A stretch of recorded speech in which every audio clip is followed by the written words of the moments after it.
শুনলাম বাতাবি লেবু টিভিতে হামলা হওয়ার পর 200 থেকে 300 কোটি টাকার ক্ষতি হয়েছে। এটা নিয়ে অনেকেরই মন খারাপ, কেউ কেউ তো কান্নায় ভেঙে পড়ছে। তবে আমি তো বুঝলাম না এটা নিয়ে এত কান্নাকাটি করার কি আছে।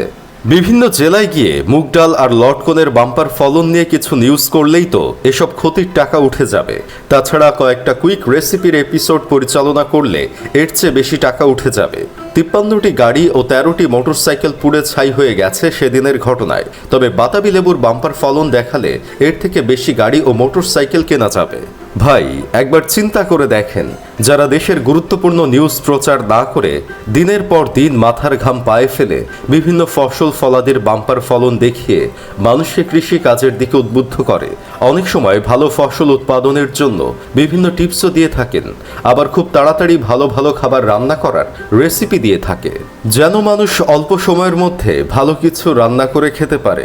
যারা মানুষকে বাম্পার ফলন দেখায় আজকে তাদেরকেই নিচতলা ছাই আর কয়লার বাম্পার করে দিয়েছে। মানবতা আজ কোথায়? এই দেশ থেকে মানবতা একেবারে উঠে গেল নাকি?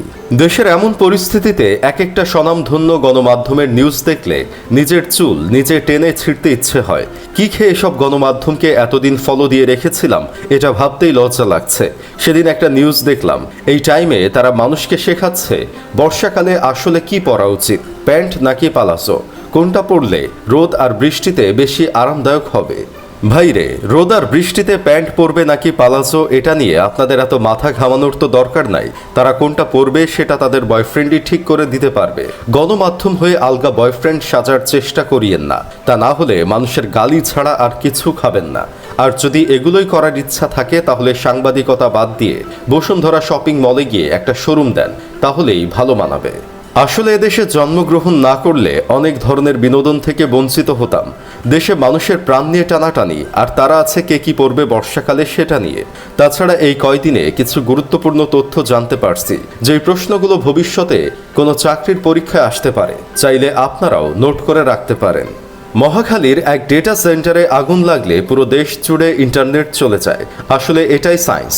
একটা গুরুত্বপূর্ণ ডেটা সেন্টার আমার বাসার ফিউজ বক্সের সমান।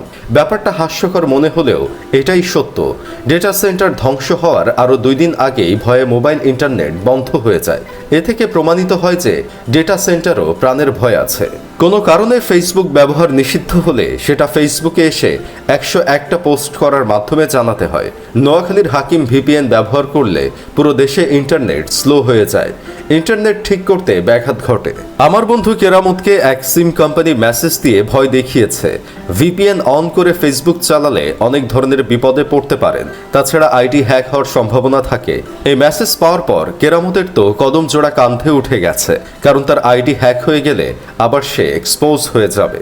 যাই হোক, শেষমেশ আমি গোলাম হোসেন একটা কাজের কথা কই। আসলে মানুষকে বোকা চৌধুরী বানানোর 101 পদ্ধতির বই পড়ে অনেকে মাঠে নেমেছে। সবাইকে বোকা চৌধুরী বানিয়েই ছাড়বে। তবে